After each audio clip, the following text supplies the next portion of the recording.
ជំរាបសួរលោកគ្រូថ្ងៃនេះគឺខ្ញុំនិយាយតាក់ទងជាមួយនឹង topic របស់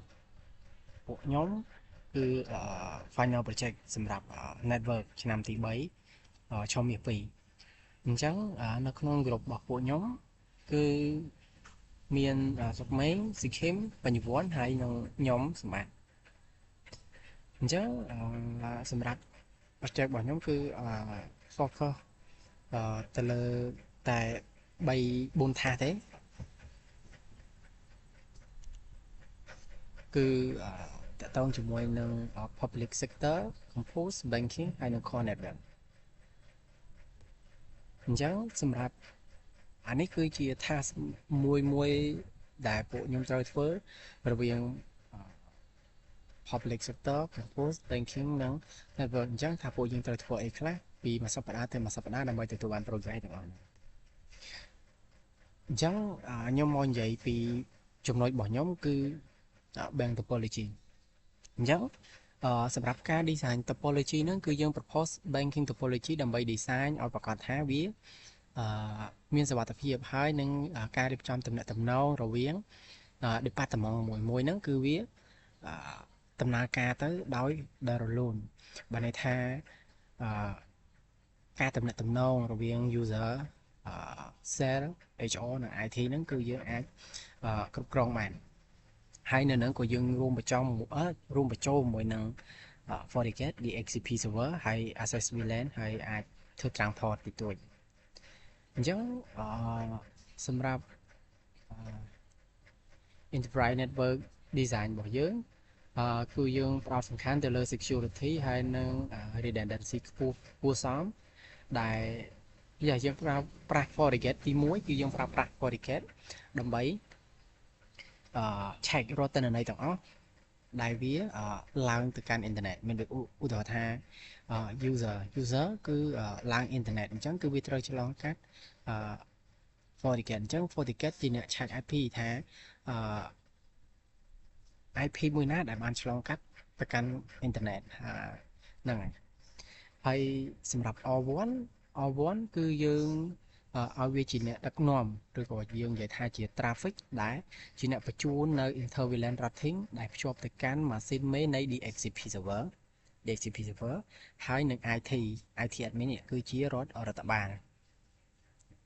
ហើយយើងប្រើប្រាស់ IUU 123ដើម្បីភ្ជាប់គ្នាហើយប្រើវាដើម្បីការពារនៅ high availability ហើយប្រសិនបើចង់ថាប្រសិនបើឧទាហរណ៍ណាបើសិនជាអ្នកខ្សែមួយនេះនៃ IU 3វាដាច់អញ្ចឹងគឺវាមិនមែនជាបញ្ហាទេព្រោះខ្សែរបស់យើងគិតថាវាអាចនឹងមានប្រសិទ្ធភាពខ្ពស់នៅក្នុងការនៅក្នុង topology របស់យើងអញ្ចឹងនៅហ្នឹងគឺយើងបែងចែក IP មួយដែរដែលយើងតំណាងឲ្យdepartment មួយគឺមានដូចជា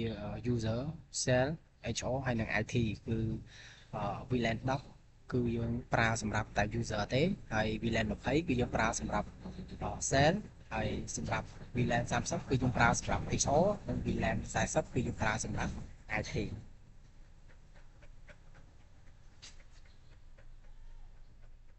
អញ្ចឹងយើងនិយាយខ្លីៗទៅមួយនឹងដំណើរការរបស់វាគឺសង្ខេបអញ្ចឹងសម្រាប់ PC1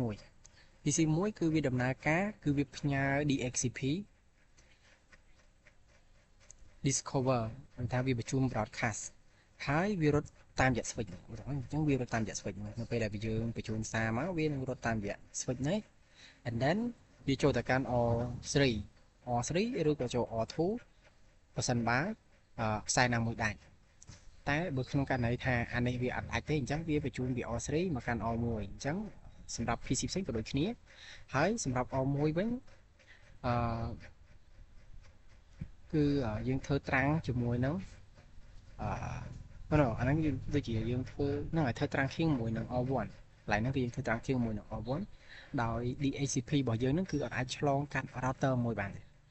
អត់អាចឆ្លងកាត់ router មួយបានទេបានន័យថាវាអត់អាចនៅពេលដែល send DHCP ទៅអញ្ចឹង router មួយរបស់យើងគឺវានឹង block ចោលអញ្ចឹងគឺយើងត្រូវកំណត់មុខងារ DHCP នៅលើ R1 គឺជា relay gain បាទដូចជាអ្នកផ្ញើសារ relay ដូចជាអ្នកផ្ញើសារ DHCP អ្នកទទួលហើយអានោះគឺយើងប្រើ IP hyper address ដើម្បីបំលែងសារហ្នឹងទៅជា unicast បំលែងសារ DHCP ហ្នឹង IP DHCP ហ្នឹងគឺទៅជា unicast ដើម្បីបញ្ជូនទៅកាន់ R2 នេះដោយជោគជ័យអញ្ចឹង R2 គឺផ្ញើ IP address មកកាន់ PC មួយវិញតាមផ្លូវដដែលអញ្ចឹងនៅពេលដែលបញ្ជូនបាច់អញ្ចឹងវានឹងបញ្ជូនពេលណាវាបញ្ជូនឆ្លងកាត់តាមហ្នឹងអញ្ចឹងនៅពេលដែលវាទទួលបានវានឹងបញ្ជូនមកវិញសារទាំងហ្នឹងវាបានទទួលហើយយ៉ាអញ្ចឹងយើងនិយាយបន្ទាប់គឺតកតងមួយនឹង VLAN ម្ដងអញ្ចឹងបើសិនបើ PC មួយណាបើសិនបើ PC មួយវាចង់ផ្ញើទៅកាន់ PC 2គឺឆ្លងកាត់ VLAN 20អញ្ចឹងទិន្នន័យហ្នឹងនឹងរត់ឡើងទៅកាន់ router មួយនឹងឆ្លងកាត់ router មួយហើយ router មួយនឹងបញ្ជូន subnet ហ្នឹងទៅកាន់ VLAN 10ទៅកាន់ VLAN 10រួចបដូរទៅសម្រុកមកកាន់ sub interface របស់ VLAN 20វិញតែ VLAN 20គឺយើងអាសាយនៅលើនេះ switch អញ្ចឹងវានឹងរត់មកនឹងវិញហើយបញ្ជូនមកកាន់ PC2 ហើយចលនាទាំងអស់ហ្នឹងឬក៏ថា flow របស់វាទាំងអស់ហ្នឹងអាហ្នឹងគឺយើងហៅថា router on the street អូខេអញ្ចឹងការកំណត់រចនាសម្ព័ន្ធឬក៏យើងនិយាយថា configuration គឺ VLAN និយាយ VLAN សម្រាប់ VLAN 1 VLAN 3និង VLAN 4ហ្នឹងអាហ្នឹងគឺយើងធ្វើត្រាំង port ដែលភ្ជាប់ទៅកាន់ port មួយអញ្ចឹងយើងនិយាយខ្លីទៅមួយនឹង FortiGate ម្ដងទៀតសម្រាប់ FortiGate ហ្នឹងគឺនៅហ្នឹងយើងបែងចែកទៅមួយនឹង static route ហើយនឹង NAT policy ដែរគឺត្រូវបង្កើតផ្លូវទៅក្នុង LAN ហើយរុញ IP ទៅកាន់ R1 អញ្ចឹងឧទាហរណ៍ថាទិសដៅរបស់ IP 172.0.10/20 ឬក៏ /30 អីចឹងទៅអញ្ចឹងវានឹងរុញតាមរយៈ gateway ហើយ NAT policy គឺត្រូវបើ network address ហើយវា translate ហ្នឹងថា NAT network NAT ហ្នឹងគឺជា network address translate ពី VLAN ទៅកាន់ WAN ដើម្បីឲ្យកុំព្យូទ័ររបស់យើងហ្នឹងគឺអាចប្រើប្រាស់អ៊ីនធឺណិតបានន័យថាយើងប្រើប្រាស់ NAT ដើម្បីឲ្យ PC មួយរបស់ user server HR និង IT ហ្នឹងគឺដើម្បីទៅកាន់បានថាគឺដើម្បីឲ្យ PC ទាំងអស់ហ្នឹងអាចឡើងទៅអ៊ីនធឺណិតប្រើប្រាស់បានដូចជា Google Facebook YouTube ឬក៏ឡាក់ហ្នឹងអញ្ចឹងបើសិនបើយើងចង់ script អាណាមួយអាហ្នឹងបើថាបើសិនជាយើងចង់បិទយើងចង់បិទ PC ណាមួយដែលអាច access ឡើងទៅអ៊ីនធឺណិតបានអាហ្នឹង IT admin ហ្នឹងអាហ្នឹងគេជាអ្នករៀបចំអញ្ចឹងត្រឡប់មកវិញសម្រាប់ banking network topology របស់យើងហ្នឹងគឺយើងនិយាយត្រួសតទៅមួយនឹង VLAN DHCP ហើយ inter VLAN ហើយនឹងការឡើងទៅអ៊ីនធឺណិតតិចតួចអញ្ចឹងយើងនិយាយពី IP address អានេះគឺជា IP ដែលយើង assign ទៅលើ switch ហើយនឹងខ្សែរបស់ router ដែលភ្ជាប់ទៅកាន់ FortiGate ហើយនឹង router មួយទៅកាន់ IP admin អានេះគឺជា IP របស់យើងដែលបាន assign ឡើងដោយនៅហ្នឹងគឺយើងបានបែងចែក IP ដូចគ្នារបស់ user របស់យើងអញ្ចឹងសម្រាប់ VLAN របស់ខ្ញុំ PC របស់ខ្ញុំគឺតំណាងឲ្យ172.10.5.0 រហូតទៅដល់sorry កន្លែងនេះគឺត្រូវចុច 8 កន្លែងនេះទៅចុច 8ហើយសម្រាប់ network ផ្សេងមានដូចជាpublic sector compose ឬក៏ core network កន្លែងហ្នឹងគឺ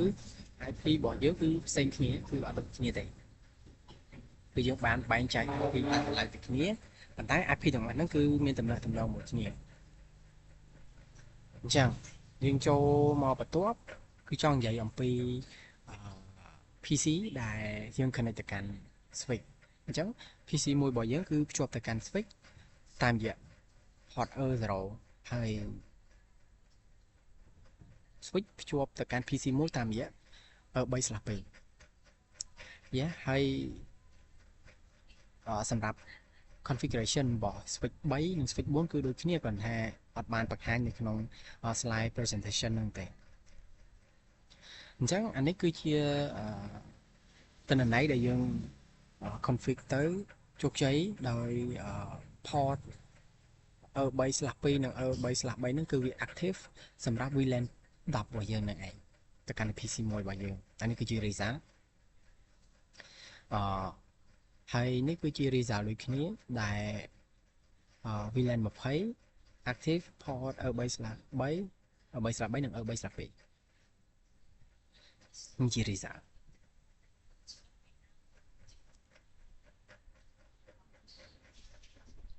អញ្ចឹងសម្រាប់ការ configuration របស់ switch 3 switch 4 គឺដូចគ្នាហើយតែអីដែលយើងទទួលបានគឺដូចគ្នាគឺ VLAN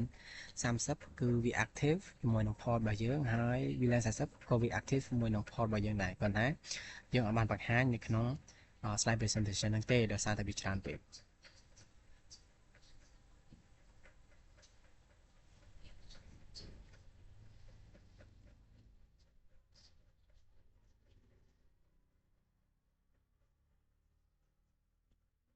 ចឹងសម្រាប់ IOU 1 2និង3គឺយើងធ្វើត្រាំង port យើងធ្វើត្រាំង port អាហ្នឹងដូចខ្ញុំនិយាយនៅក្នុង slide ខាងដើមមិញអញ្ចឹងគឺយើងធ្វើត្រាំង port តទៅមួយនឹងត្រាំង port ការធ្វើត្រាំង king ហ្នឹងគឺវាធ្វើឲ្យវាអាច carrier បើណាវាអាចទទួល VLAN បានច្រើននេះ single link carrier traffic multiple VLAN បានន័យថាគឺវាអាច carrier traffic បាននៅ VLAN ច្រើនហើយ network របស់យើងគឺ design សម្រាប់more efficient គឺថាឲ្យវាមានប្រសិទ្ធភាពខ្ពស់ហើយសម្រាប់ traffic ហ្នឹងគឺយើងអត់មានធ្វើច្រើនទេទី1គឺយើងកុំឲ្យយើងបែងចែក IP ច្រើនអញ្ចឹងគឺយើងធ្វើtracking នឹងឯងហើយណាមួយគឺវាអាចឲ្យយើងធ្វើ traffic សម្រាប់ VLAN ច្រើនផងមិនថា multiple VLAN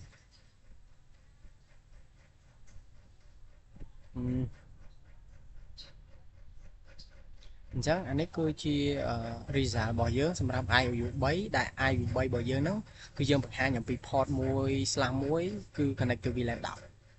1/1 គឺភ្ជាប់ទៅកាន់ VLAN 10ហើយ port 1/2 គឺយើង connect VLAN ទៅកាន់ VLAN 20 1/2 ទៅហើយបន្តមកទៀតសម្រាប់ port 1/4 F1/4 F1/3 ហ្នឹងគឺយើងធ្វើ trunking ដែលវា carrier network ទាំងអស់គឺមាន network 10 20 30 40អញ្ចឹងសម្រាប់ IOU 2 result គឺដូចគ្នាគឺយើងទទួលបាន result ល្អគឺត្រឹមត្រូវអញ្ចឹងបន្តមកទៀតយើងនិយាយឲ្យខ្លីតើតើមួយនឹង IOU 1 គឺយើងធ្វើត្រាំង port ដែលការធ្វើត្រាំង port ហ្នឹងគឺយើងឲ្យ F1/1 គឺ connect ទៅ IOU 3ហើយ F1/2 គឺ connect ទៅកាន់ IOU 2សម្រាប់ F1/3 គឺវា connect ទៅកាន់ router 1ដែលការធ្វើ trunking ទាំងអស់ហ្នឹងគឺដូចយើងនិយាយខាងដើមហ្នឹងគឺវា carrier ទៅកាន់ network ទាំងអស់អញ្ចឹង network ដែលយើងភ្ជាប់ប្រមាណអញ្ចឹងវាគឺវាស្គាល់ទាំងអស់អញ្ចឹង carrier network ទាំងអស់ហ្នឹងគឺវាមានដូចជា10 20 30និង VLAN 40ដែលវាអាចឲ្យ VLAN ទាំងអស់ហ្នឹងអាចឆ្លងកាត់network របស់យើងបានដែល IOU របស់យើងនេះវាជាអ្នកធ្វើ VLAN traffic ទៅកាន់ចេញពី IOU 3និង IOU 2ហើយវា forward ទៅកាន់ router 1អញ្ចឹងព័ត៌មានទាំងអស់គឺវាត្រូវឆ្លងកាត់ IOU 1បន្ទាប់មកទៀតវា forward ទៅកាន់ OM 1ដើម្បីមើលពីព័ត៌មានហ្នឹងហើយចុងក្រោយនៃ IOU 1របស់យើងគឺការធ្វើ transfer ទាំងអស់ហ្នឹងគឺធ្វើបានជោគជ័យហើយដូចនិយាយចឹងគឺវា carrier network ទាំងអស់10ដល់ VLAN 40 ចឹងយើងរត់មកដល់ R1 របស់យើងហើយគឺ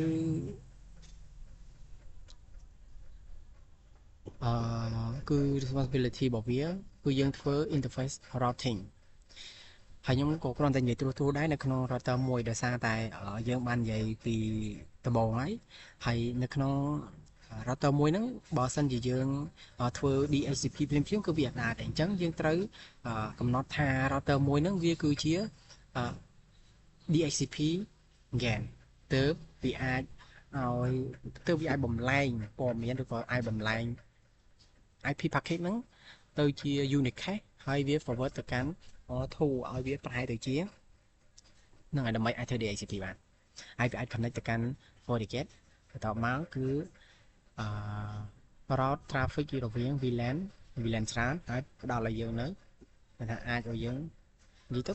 ព័ត៌មានទាំងអស់គឺត្រូវឆ្លងកាត់ router មួយអញ្ចឹង router មួយគឺជាអ្នកផ្ដល់នៅ default gateway សម្រាប់ VLAN ទាំងអស់បើគ្មាន router មួយគឺដំណើរការទាំងអស់ហ្នឹងគឺបរាជ័យអញ្ចឹងបើសិនក្នុងករណីថា VLAN របស់យើងហើយ R1 របស់យើង error អញ្ចឹងព័ត៌មានទាំងអស់គឺត្រូវគាំងអញ្ចឹង R1 វាជា core ដ៏សំខាន់របស់ bank topology របស់យើងអញ្ចឹងនៅនឹងក៏យើងនិយាយដែរអំពី DHCP relay របស់យើងគឺយើងប្រើប្រាស់ IP hyper address គឺយើងកំណត់តែម្ដងគឺ IP ហ្នឹងគឺ 10.1.3 និង .2 សម្រាប់ forward DHCP ហើយវា request client អញ្ចឹងwe send request DHCP server ទៅកាន់ R2 ហើយ allow គ្រប់ VLAN ទាំងអស់ដើម្បី receive IP ហើយនៅនោះក៏យើងបាន assign ដែរតើតើមួយនឹង default route configuration គឺ 0.0.0.10.1.2.1 ដើម្បី send ថាឲ្យវាដឹងណាតែថា send ទៅវាដឹងអំពីផ្លូវដែល FortiGate ហ្នឹងត្រូវ no អានេះថា send and no traffic ទៅ FortiGate អញ្ចឹងវានឹង send ព័ត៌មានទាំងអស់ហ្នឹងទៅកាន់ FortiGate ហើយវាអាចឆ្លងកាត់អ៊ីនធឺណិតបានអញ្ចឹងសម្រាប់ R1 គឺវាទទួលព័ត៌មានពី VLAN traffic ហើយ perform routing ហើយនឹង forward packet ទៅកាន់ destination ណាមួយរបស់ network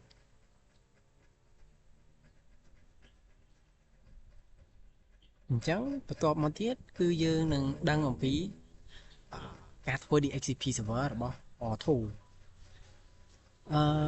អញ្ចឹងខាងស្ដាំគឺជាខាងឆ្វេង right ខាងឆ្វេងគឺជាព័ត៌មានដែលយើង config បាន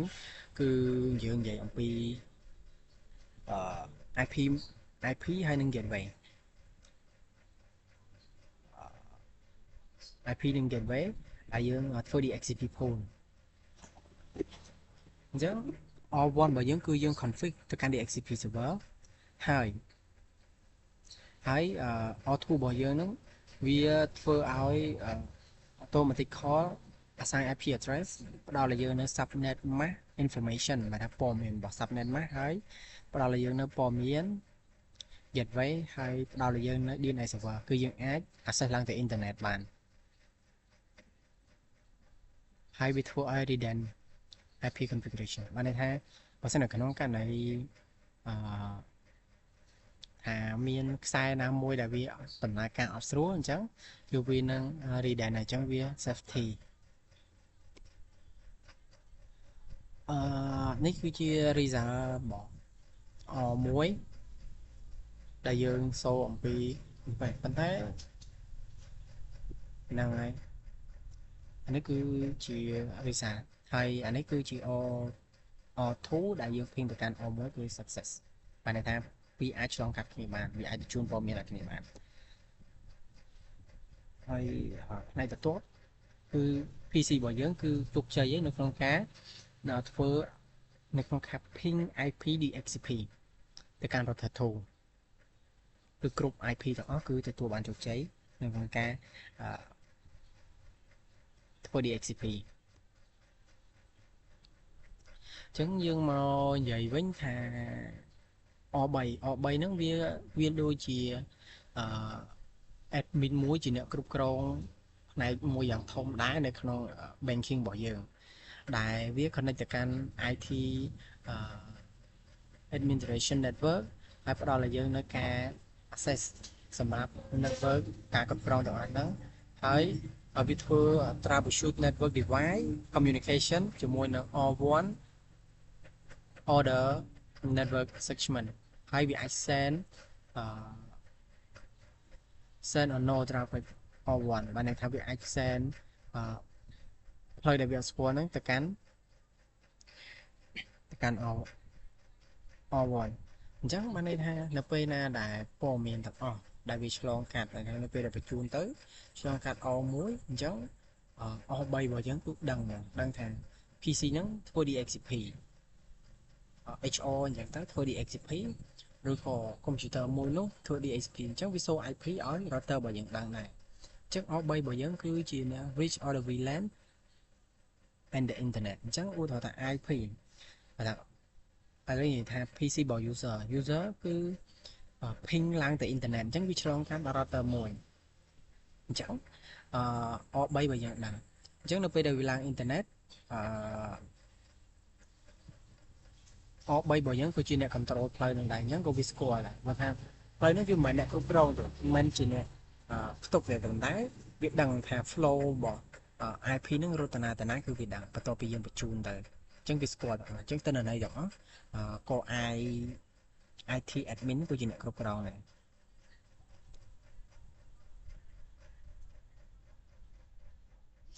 អានេះគឺ router 3របស់យើងគឺ ping ទៅកាន់ router 1បានន័យថាយើងអាច access ទៅកាន់គ្នាបានអាចគ្រប់គ្រងទៅកាន់ router ទាំងបានអានេះគឺជាការ forward management traffic ទៅកាន់ R1 ហើយអានឹង router របស់យើងគឺ appropriate destination អញ្ចឹង port 1.7របស់យើងគឺយើងដឹងបានពី port គឺ port ភ្ជាប់ឡើងទៅ internet គឺ 1.2 ច្រឡំ 1.1 គឺភ្ជាប់ទៅកាន់ R1 របស់យើងហ្នឹងហើយ 1.2 ហ្នឹងគឺភ្ជាប់ទៅកាន់ 1.2 ភ្ជាប់ទៅកាន់ R3 របស់យើងហ្នឹងឯងហើយអញ្ចឹងចូលម្ដងមួយទៀតគឺយើងនិយាយពី FortiGate អញ្ចឹងសម្រាប់ FortiGate សម្រាប់អាហ្នឹងដូចជាខ្ញុំនិយាយខាងដើមហើយយើងអត់ធ្វើច្រើនទេយើងធ្វើតែ NAT ឆែនឹងឡើងដើម្បីឲ្យវាឡើងអ៊ីនធឺណិតដើម្បីឲ្យ PC របស់យើងអាចឡើងអ៊ីនធឺណិតបានហើយណាមួយគឺវាអាចគ្រប់គ្រងនៅការប្រើប្រាស់traffic ដោយនឹងឲ្យយើងអាចគ្រប់គ្រងទិន្នន័យទាំងអស់ហើយប្រើប្រាស់នៅការ firewall policy នៅពេលដែល PC ណាមួយដែលចង់ឆ្លងកាត់ cloud អញ្ចឹងFortiGate របស់យើងគឺដឹងទាំងអស់ថា IP ហ្នឹងគឺចង់ឡើងទៅ cloud ដែរអញ្ចឹងតែឡើងទៅ cloud ឡើងទៅអីហ្នឹងហើយprotect the network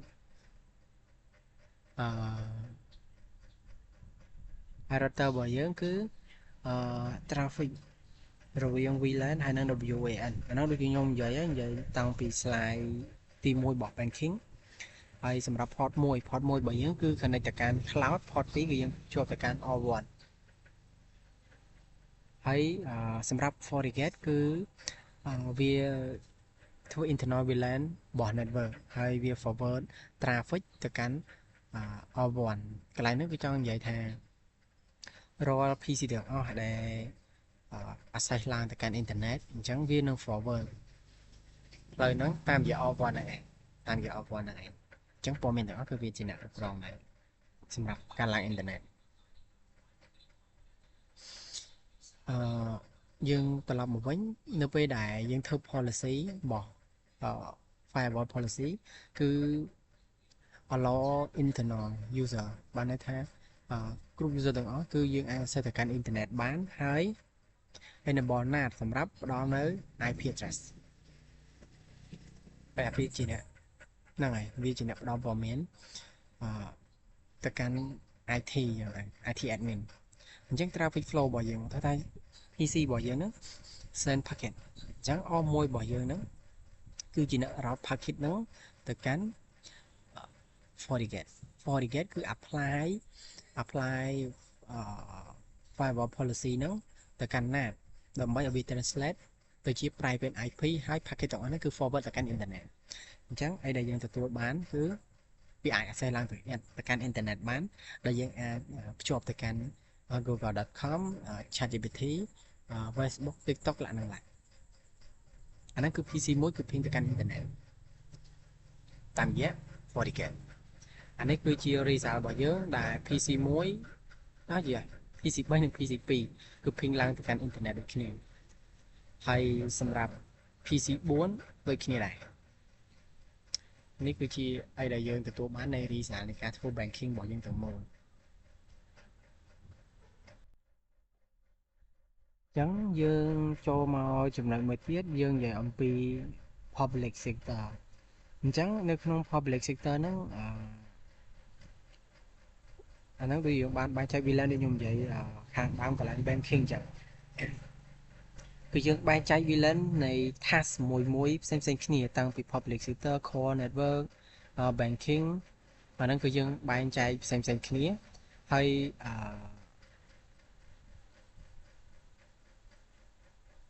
ដែលសម្រាប់ VLAN ដែលយើងប្រើគឺ254 house សម្រាប់ VLAN មួយអញ្ចឹងបានថាមក VLAN គឺយើងអាចប្រើបាន250កុំព្យូទ័រអញ្ចឹងនៅក្នុង task នេះគឺយើងនិយាយសង្ខេបដែរតទៅមួយនឹង IP address subnet ហើយ internet channel channel VLAN configuration inter VLAN routing និង FortiGate អញ្ចឹងយើងមកមើលtopology ហ្នឹងនៅក្នុង topology ហ្នឹងសម្រាប់ IOU 1 2 3 12 11 IOU 10និង IOU 9សម្រាប់ IOU ទាំងអស់ហ្នឹងគឺយើងធ្វើត្រាំង port អញ្ចឹងនៅហ្នឹងយើងធ្វើត្រាំង port រវាង port ឥឡូវខ្ញុំនិយាយតែមក IOU ទេដូចថា IOU 210 IOU 12ហ្នឹងគឺវាធ្វើត្រាំង port រវាង 0/1 រវាង 0/3 និង 0/no 0/0 ហ្នឹងអាហ្នឹងគឺយើងអានេះធ្វើ VLAN ទេប៉ុន្តែ port 2នេះគឺយើងធ្វើត្រាំង port អញ្ចឹងសម្រាប់ result ដែលយើងបង្ហាញគឺយើងបង្ហាញសម្រាប់ IOU 11 និង IOU 11គឺយើងធ្វើ access VLAN គឺយើងធ្វើ VLAN របស់យើងគឺ 0/0 អញ្ចឹងport 0/0 របស់យើងគឺ active មួយនឹង VLAN 10 No I don't know តើមកចានេះ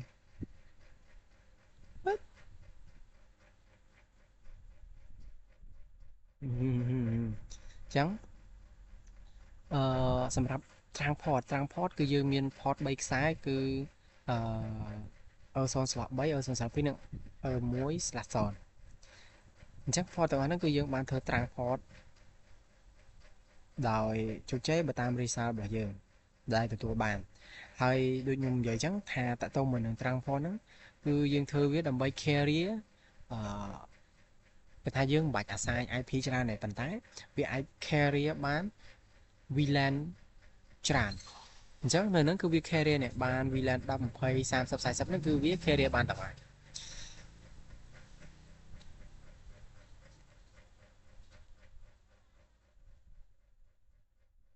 អានេះគឺយើងសូ VLAN 10អញ្ចឹង VLAN 10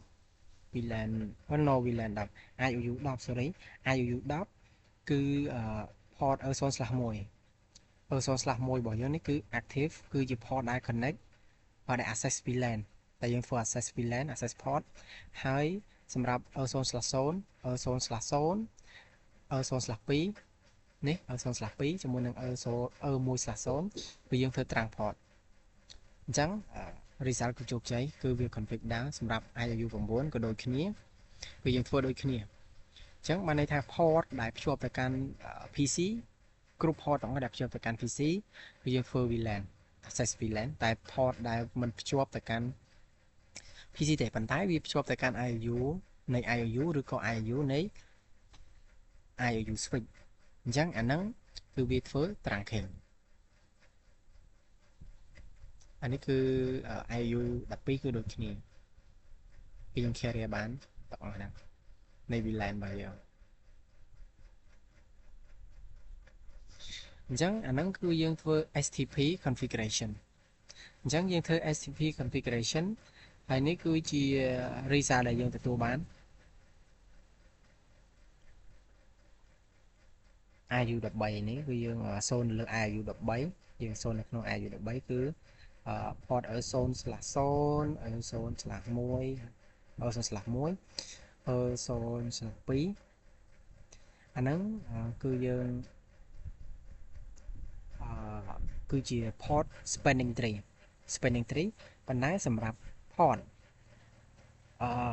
E1/0 យ៉ាងនេះអត់បង្ហាញទេហ្នឹងហើយអញ្ចឹង port ដែលយើងធ្វើ spanning tree គឺមាន3 port ហ្នឹងគឺមាន E0/2 E0/1 និង E0/0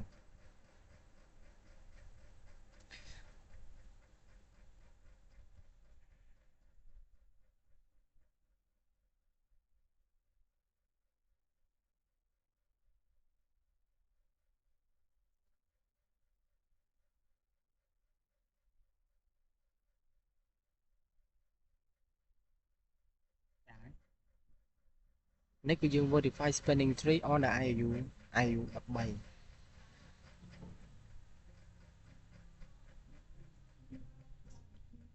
VLAN 20 VLAN 10អានេះ show spanning tree VLAN 20គឺយើងសូវឃើញដែរនៅក្នុង port ហ្នឹងដូចគ្នាអញ្ចឹងគឺ international configuration on the IU 14អញ្ចឹង IU 14គឺយើងធ្វើ config international អញ្ចឹង international port របស់យើងនេះគឺ E0/1 where នេះ E0/1 យើងគឺធ្វើ international E0/1 និង E0/3 នឹងគឺយើងធ្វើ international ដូចគ្នាអញ្ចឹងគេថា configuration នៃ port របស់យើងហ្នឹងគឺជោគជ័យហើយអានេះនេះ port E0/3 នេះE0/3 និង E1/0 នេះអានេះគឺជាយើងធ្វើ international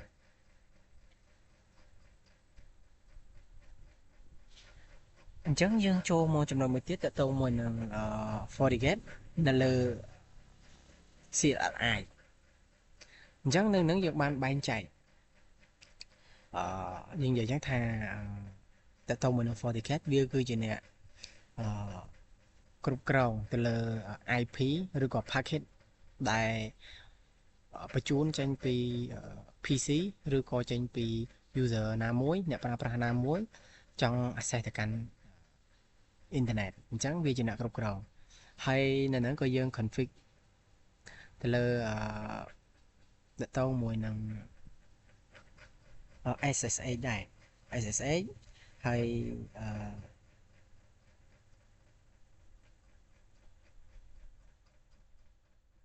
ហ្នឹងយើងកំណត់ទៅលើប្រភេទ VLAN ទាំងអស់ហ្នឹងដែលយើងអាចឲ្យវាអាច access ឡើងទៅលើ internet បាន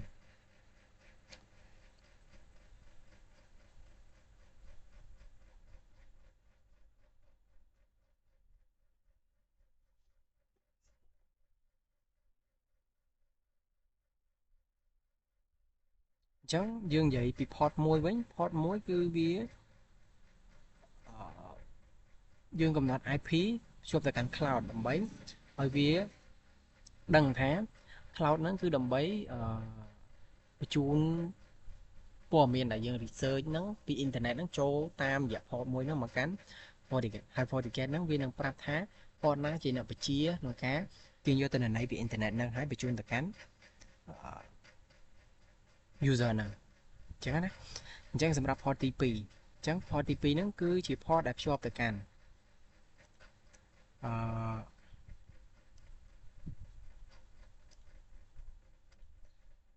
port ទី2គឺភ្ជាប់ទៅកាន់ ភ្ជាប់ទៅកាន់ router sorry ភ្ជាប់ទៅកាន់ router ហើយ router ដូចខ្ញុំនិយាយចឹង router វាគឺវាមានតួនាទីនៅក្នុងការបំលែង IP ហ្នឹង ទៅជា unicache ហើយ forward ព័ត៌មានហ្នឹងអាចចេញទៅតាមរយៈ FortiGate ហើយ FortiGate ហ្នឹងបញ្ចេញទៅ cloud អញ្ចឹងនៅពេលព័ត៌មានបានពី cloud អញ្ចឹងព័ត៌មានទាំងអស់ហ្នឹងគឺវាប្រែទៅជា IP packet វិញហើយបញ្ជូនទៅកាន់ PC ណាមួយដែលចង់បានព័ត៌មានឬក៏ទិន្នន័យចេញពីអ៊ីនធឺណិតហ្នឹងអញ្ចឹងនៅហ្នឹងគឺយើងមាន VLAN 10 20 30 និង 40 គឺជា VLAN ដែលអាច access ទៅបានតែនៅហ្នឹងក៏យើងមានបែងចែកដែរថា PC ណាមួយឬក៏ IP ណាមួយដែលមានសិទ្ធិអនុញ្ញាតក្នុងការ research ហើយ PC ណាមួយដែលយើងប្លុកមិនឲ្យឡើងទៅលើអ៊ីនធឺណិតបាន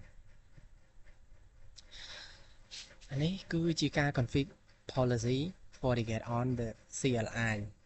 ហើយគឺវាអាច change ពេលដែល connect ទៅកាន់ core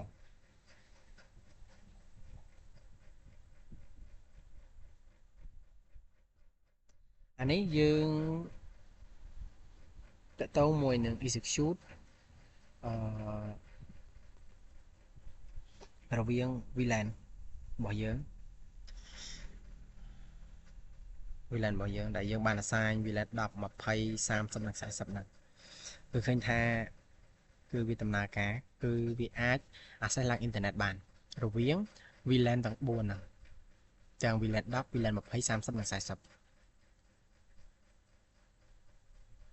អានេះគឺជាការធ្វើ routing នៅលើ FortiGate អានេះគឺជា IP ដែលយើងធ្វើ routing រវាងport ដែលថាយើងធ្វើ routing រវាងថាយើងធ្វើ routing ពី port 2ដែលភ្ជាប់ទៅកាន់ router 1ហ្នឹងឯងអានេះគឺជា IP ដែលយើងទទួលបានគឺយើងធ្វើបានជោគជ័យដំណើរការហើយនេះជា reason ដែលយើង ping PC ទៅកាន់ FortiGate អញ្ចឹង PC ទាំង4ហ្នឹងគឺវាដំណើរការបាន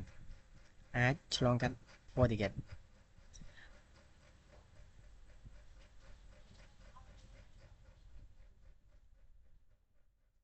អានេះគឺជា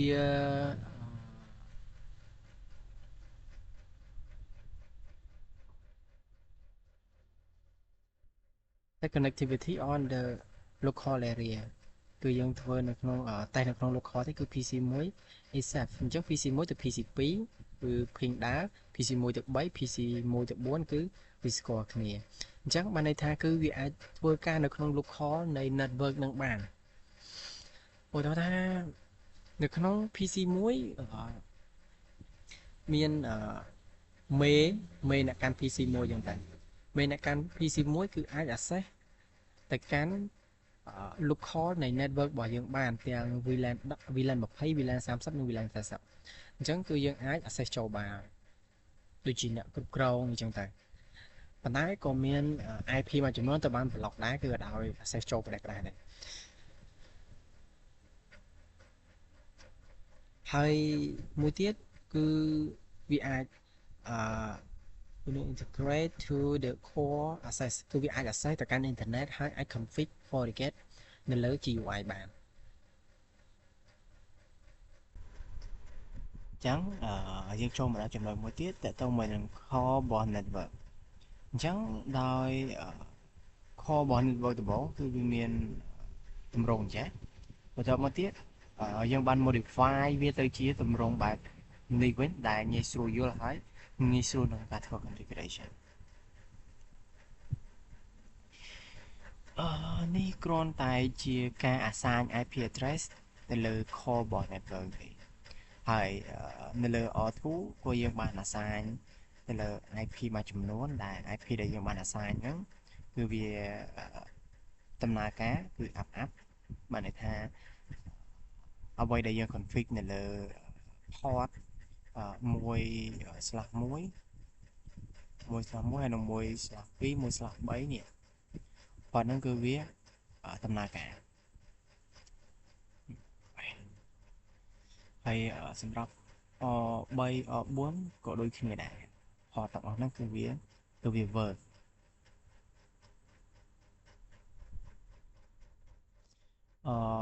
អញ្ចឹងយើងនិយាយមកវិញតើតើមួយនឹង banking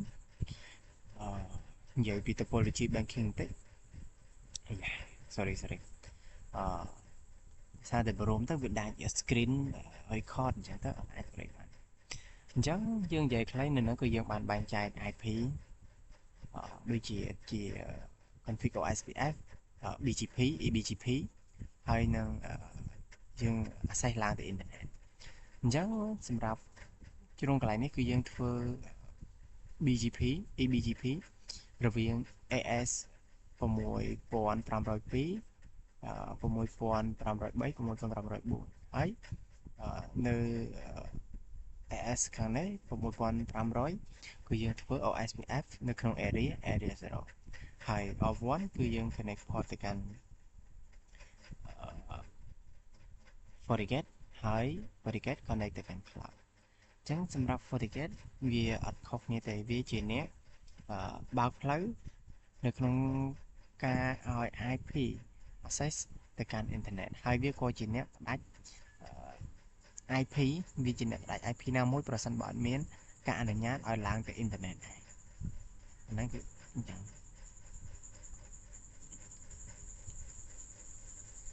ឹងអានេះគឺជាការ assign IP យើងចូលមកចំណុចទៅគឺយើង assign IP ទៅលើ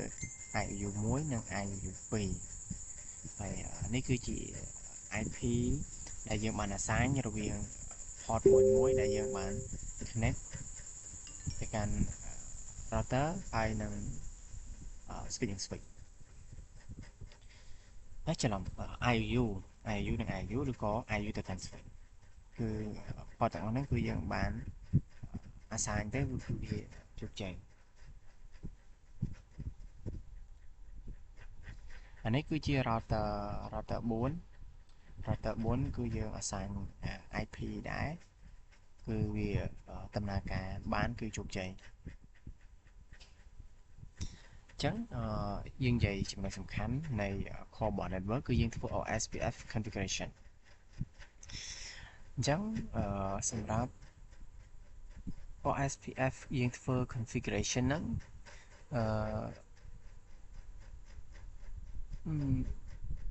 យើងឲ្យ IU 1យើងធ្វើ OSPF ទៅកាន់ IU 2ហើយធ្វើ OSPF ទៅកាន់ router 1ហើយ router 1ធ្វើ OSPF មកកាន់ IU 1និង IU 2ហើយ IU 2គឺដំណើរការនៃការធ្វើ OSPF ដូចជាមួយនឹង IOU 1ដែរនៅក្នុង area 0ហ្នឹង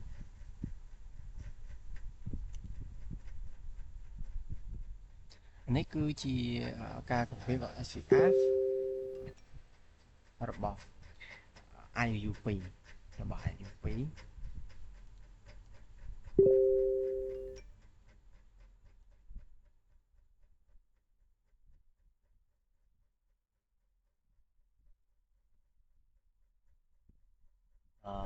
នេះគឺជា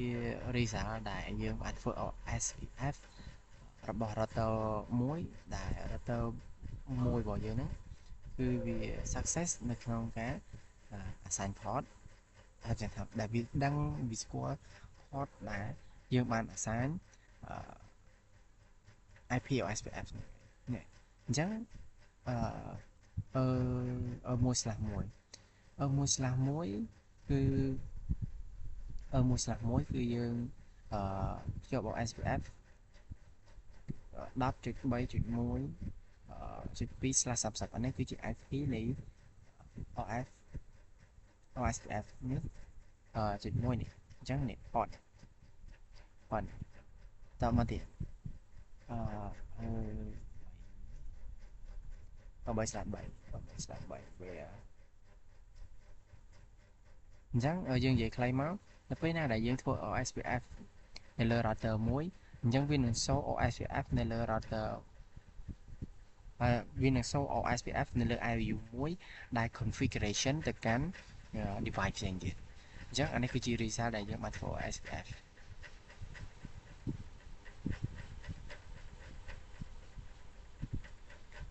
អានេះគឺយើង show neighbor configuration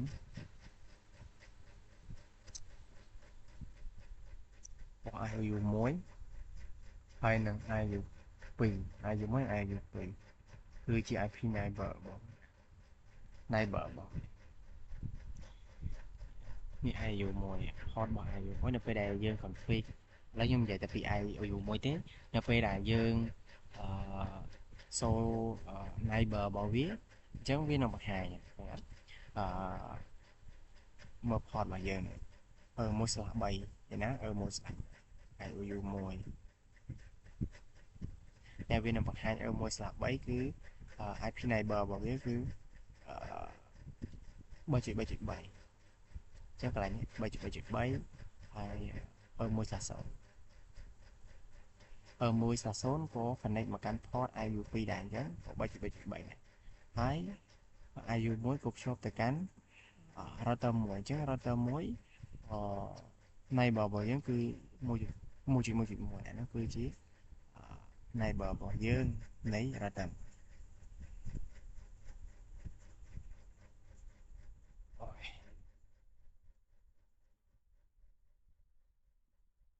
គឺជា EBGP នៃការ configuration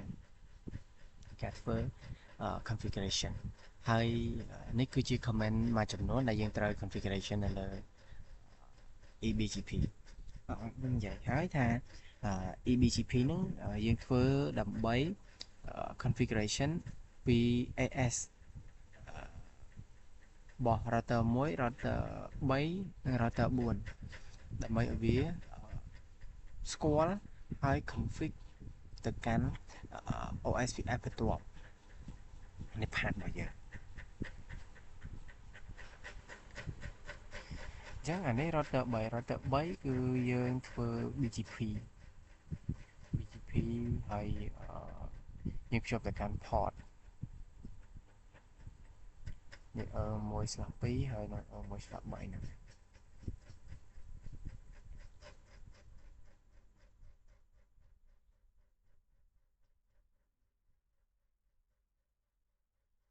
ហើយនេះគឺសម្រាប់ R4 config ដូចគ្នាប៉ុន្តែយើងដូរ IP ដែរហើយនឹងដូរ router BGP អានេះថាបើយើង config router BGP អញ្ចឹងយើងសរថា BGP ឧទាហរណ៍ BGP 4 វាមាន AS របស់វាប៉ុណ្ណឹងប៉ុន្តែ link ខ្សែដែលវាភ្ជាប់ទៅហ្នឹង AS ប្រហែលចឹងណាអានោះជា link ដែលវាភ្ជាប់ទៅនេះគឺ AS 6500 AS 6500ឈប់នេះ AS 6500នេះអញ្ចឹងវា link មកភ្ជាប់កន្លែងនេះអញ្ចឹងខ្សែពីរដែលវា link ទៅគឺ link ទៅកាន់ AS 6500នេះគឺជា comment មួយចំនួននៅក្នុង FortiGate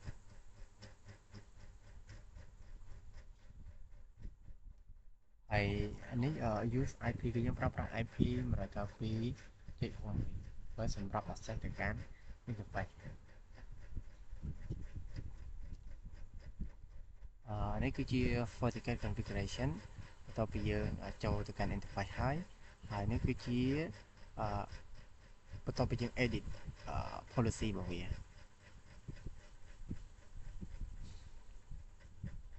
អញ្ចឹងនៅហ្នឹងគឺយើងមាន port 1 port 2យ៉ាងទៅ access VLAN port 1ហើយ output របស់យើងគឺ VLAN port 2ហើយយើង assign ចំនួនដែលយើង allow VLAN ផ្សេងហើយនេះគឺជា reason មួយចំនួនដែលសូបញ្ជាក់ថា core network របស់យើងហ្នឹងគឺអាច access ឡើងទៅកាន់ internet ហើយអាចប្រើប្រាស់នៅលើនឹងបាន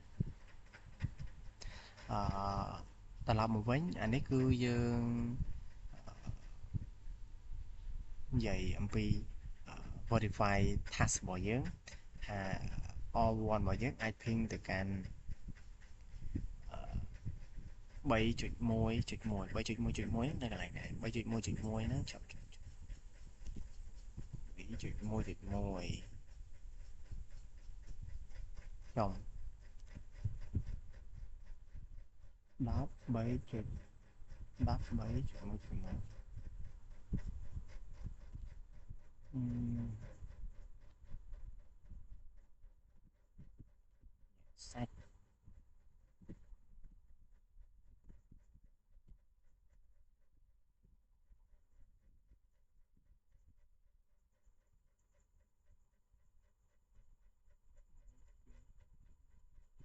បានន័យថាអាហ្នឹងគឺ router មួយហ្នឹង router មួយគឺយើង ping ឡើងទៅ port របស់ FortiGate គឺជោគជ័យហើយអានេះគឺយើង execute ping គឺយើង execute ping មកកាន់ all1 របស់យើងវិញគឺជោគជ័យគ្នាអានេះគឺជា result ដែលយើងបាន ping ទៅកាន់